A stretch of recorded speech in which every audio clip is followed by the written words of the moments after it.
It's Rosemary. How are you? I'm here at Distinctively Southern Style, and I'm ready for a Front Porch Coffee Chat. How about you? Tell you what, why don't you go grab a cup of coffee and come out here and join me? It's a little overcast and gray, as you can see, and it's breezy. Very, very pleasant. It's about 78 degrees. So it's a perfect time to sit down and have a chat, catch up. We haven't spoken in a couple weeks. So first of all, I just wanted to touch base and talk about what's been happening in the world. My world this week, nothing. Nothing exciting, that is, everyday activities. If you're following my blog post, you see that I have made an intention to get healthy, and I've started back with the lean program with intermittent fasting. So this is a good time for me to do something like this because it requires all of my concentration. I have to exercise, I have to record my food, I have to think about what I'm going to eat ahead of time, and then prepare it. So anyway, not too bad. What else am I doing other than, if I weren't doing this, I would be standing in front of the pantry and munching on some nuts and having a protein bar and say, oh, I'm eating healthy. And then I would have some potato chips, and then there'd be chocolate chip cookies or something like that before I went to bed. So I have made a decision, made the commitment, and so I've got that started. So that's about the only thing that I've been doing this week, except for going to the grocery store and thinking to myself and planning. And what I've been thinking about, I read an article the other day and the word bucket list popped up, and it's like, oh, I always thought of bucket list as, old people, things before you die. And, the more I was thinking about it, it's like, no, bucket list is a lot like, it is the same as intentions. And every year, I always record my intentions.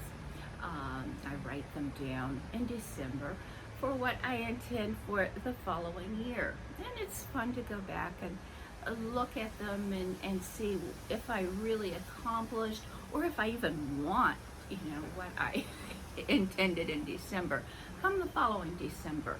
And then really fun is when you look back a couple years later and it's like, oh, I wanted that in 2016, and it came about and I actually accomplished it or got it or did it in 2019.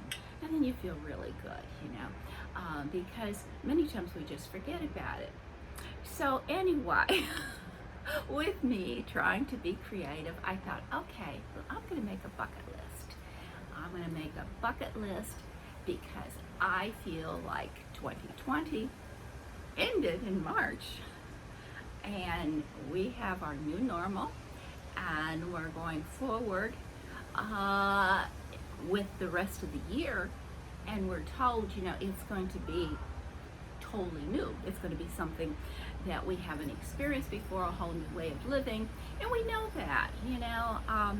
My family, we were planning our annual family trip. We usually take 1 or 2 trips with the entire family a year, and come the end of May, we were supposed to be leaving. Well, that's a biggie on a bucket list, intention list, whatever, and that had my focus, from the holidays. It's like, come May, come May, come May. Well, it's not going to happen. It's not going to happen. We're not going to be traveling. And life has gotten simpler. It's not the smaller things. It's the smaller things. But still, I feel like we need to plan. I think it's a good thing. I feel that it's a healthy thing to put some objectives out there and think about, well, what am I going to do when I'm allowed to leave my front porch and I'm allowed to go out into the world again. For me, I sat and I was making my list, and I had about 10 or 15 things. They were simple things. but they're things I'm going to enjoy doing. Um, Number one, I firmly believe we need to help the economy. If we still have jobs and we have incomes, and we have not been significantly harmed by what has been happening these last couple months, then we need to do everything we can to help. Number one, shop locally. Help out our neighbors. It doesn't matter where you're coming from. We all need to work together, because if our community isn't surviving, then we are going to be. It's going to be detrimental to all of us. So that's number one on my bucket list, is to be aware and shop locally. I'm going to make the extra effort. There's a few things that were, that are on my wish list. I won't call it a bucket list, but a wish list. But things that I knew I'm going to replace, in 2020. And I could easily go online right now while I'm sitting here and order it and have those things delivered to me. I'm not going to do it. I love, don't get me wrong, I love ordering online. I love going to the front porch and having Amazon deliver to me. But I also am aware that I want the people in my community, in the big box stores, I want them to have their jobs. I like to go shopping. I like to touch things. I like to feel it, touch it. Sometimes I even think about it. Let me go home and I'll come back tomorrow when I'm really sure this is what I want. That's my shopping style. But as I was thinking about that, and I thought, I'm thinking local, because I'm thinking of the local boutique that is in front of my neighborhood that I absolutely love. And Gina, I will be there. And in your store, as soon as everything is up and running and we're allowed to go shopping again. I was thinking of the restaurants. I'm going to make sure that we dine out once a week. I'm going to make sure that we do carry out once a week. Just thinking locally for what we can do to help the community.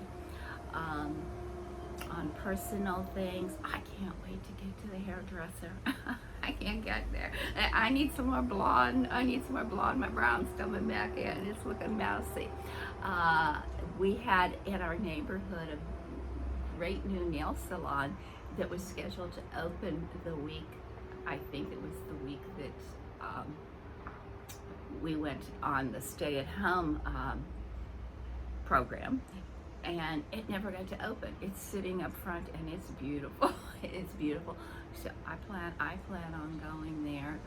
I plan on going to the beach. I plan on thinking of fun things to do and things that I can do. And so I thought I would share that with you, that maybe you're feeling the same way. It's like, okay, we've climbed, and they say we're leveling off at the curve, and we're gonna maybe go downhill, and some of these things are going to be opening up for us, and so we can enjoy life, get out and move around a little bit. But for now, we're being sensible. We're staying home. We're drinking our coffee. I miss my coffee dates with my girlfriends, and I miss lunch dates with the neighborhood women.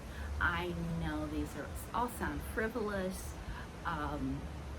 because there's a lot of people that are hurting, and I don't mean to sound like that, but I just want to impress on everybody that that's what my thinking is this week, as it seems like maybe we're starting to get some good news.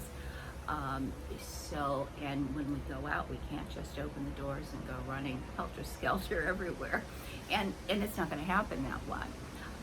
So putting our dreams down, thinking about what the rest of 2020 is going to bring, because we're being told it's a different world. It's new beginnings. So instead of January 1st, here we are, and May 1st, we'll see where next week takes us.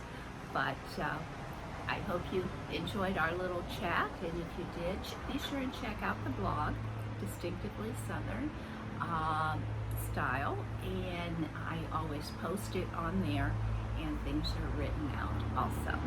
So you have a great day, and we'll see you again for another Front Porch Coffee Chat. Can you hear all the trucks and the cars? We have some construction going on in our neighborhood, so that's the sound you hear is construction and lawn services. Have a beautiful day, and thank you for stopping by. For now, bye-bye.